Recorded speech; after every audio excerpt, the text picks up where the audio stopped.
जय जगन्नाथ। मो देवाशीष आत्मा जगतसिंहपुर तरफ ओडिशार समस्त चाषी भाई भौणी मानू नमस्कार। गोटे चाषीर परिचय पत्र है फार्मर आईडी बा कृषक परिचय पत्र।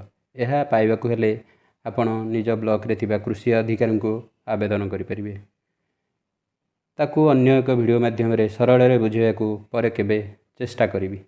एबे मु आवेदन करिथिबा चाषी मानकर फार्मर आईडी चाषी निजे केमिति अति सरल रे पाई परिबो बा कोनोसी कारणरू रिजेक्ट बा पेंडिंग होईछि जानि परिबो से विषय रे ए वीडियो माध्यम रे जणाउछि, जहाँकि चाषी निज घरे रही पाई परिबो। बारंबार ब्लॉक कार्यालय जावाकू पड़िबनी।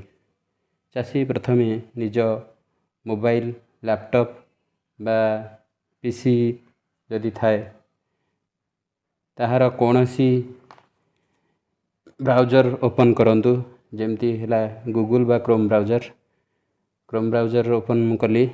बर्तमान सर्च बार रे टाइप करी सीड SEED सीड DBT। यह आपण सर्च बार रे टाइप करंतु seed DBT। Seed DBT type कला परे सीड DBT ऊपर क्लिक करंतु।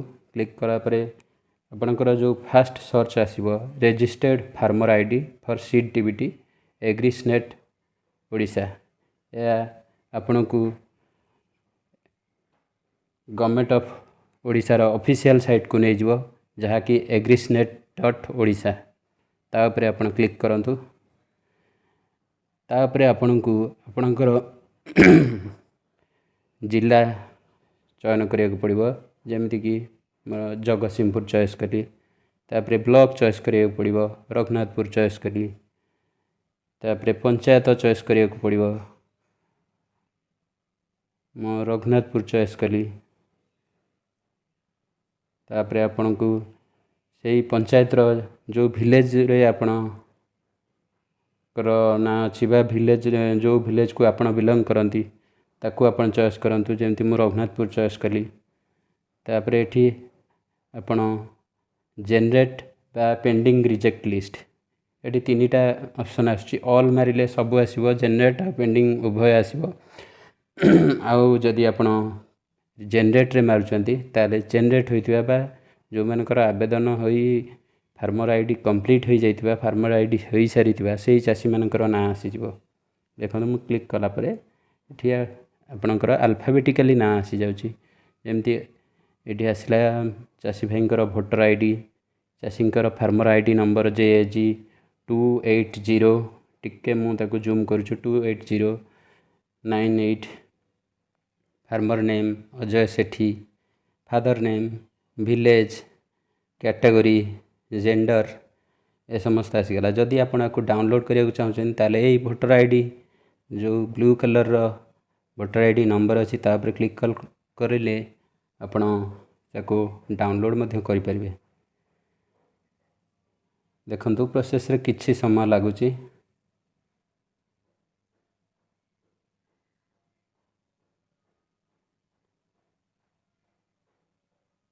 आपणकर डाउनलोड हो गला। याकू आपण चाहिले प्रिंट आउट मध्य करि परिबे।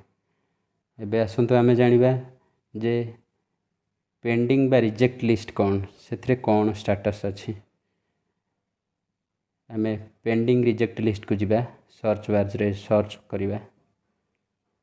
सर्च कला परे आपणकर सेही जीपी रो रघुनाथपुर जीपी रो रघुनाथपुर ब्लॉक रो जगतसिंहपुर डिस्ट्रिक्ट रो आपणकर जेतिक पेंडिंग अछि बा रिजेक्ट अछि से लिस्ट आसी जिवो। से भी अल्फाबेटिकली आसीबो। आपण आपणक ना अनुसार चॉइस करि परिबे।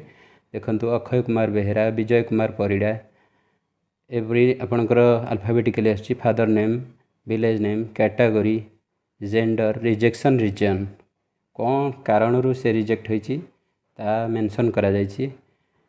आउ दया करी ध्यान देबे जोटा लिखा है send to PFMS Etah rejection list रे थाई मध्य एटा पेंडिंग रे अछि। एटा आपण रिजेक्ट हेइनी, एटा सेंड हेइछि PFMS को पब्लिक फाइनेंशियल मैनेजमेंट सिस्टम को। तो एटा किछि दिन पर हुए तो आपणकर फार्मर आईडी कंप्लीट हे जिवो। आउ जोटा आपणकर इता ऊपर जेमति लिखिछि bank name and IFSC code are not related to each other ଏଇଟା ଆପଣଙ୍କର ରିଜେକ୍ଟ ଏଇଥିପାଇଁ ହେଇଛି ଯେ ବ୍ୟାଙ୍କର ନାଁ ଆଉ IFSC କୋଡ଼୍ ଆପଣଙ୍କର ଦୁଇ ଜଣ ମ୍ୟାଚ୍ କରୁନି ଦୁଇ ଜଣକୁ, ତେଣୁକରି ଆଜ୍ ପର୍ ସେ ରିଜେକ୍ଟ ହେଇଯାଇଛି। ଏମିତି ଅନେକ ଗୁଡ଼ିଏ ରିଜେକ୍ଟ କାରଣ ଅଛି, ଏଠି ସବୁ ଦେଇଛି, ସେଇଟା ଆପଣ ଦେଖିକିରି ଆପଣଙ୍କର କ'ଣ କାରଣରୁ ରିଜେକ୍ଟ ହେଇଛି ଜାଣିପାରିବେ। ଆଶା କରେ ଏହି ଭିଡ଼ିଓ ମାଧ୍ୟମରେ ଆପଣଙ୍କୁ ଫାର୍ମର ଆଇଡି ପାଇବା ପାଇଁ ଅତି ସରଳରେ ବୁଝାଇବାକୁ ଚେଷ୍ଟା କରିଛି। ଯଦି ଏହି ଉପାୟକୁ କରି ମଧ୍ୟ ଫାର୍ମର ଆଇଡି ପାଇବାରେ କୌଣସି ଅସୁବିଧା ହୁଏ ତେବେ ନିଜ ବ୍ଲକ କୃଷି ଅଧିକାରୀଙ୍କୁ ସାକ୍ଷାତ କରନ୍ତୁ। ଆଉ ଶେଷରେ ଏହି ଭିଡ଼ିଓକୁ ଯଦି ୟୁଜଫୁଲ୍ ଲାଗିଲା ତାହେଲେ ଚାଷୀ ଭାଇ ଭଉଣୀମାନଙ୍କୁ ସେୟାର ନିଶ୍ଚିନ୍ତ କରନ୍ତୁ। ଧନ୍ୟବାଦ, ନମସ୍କାର।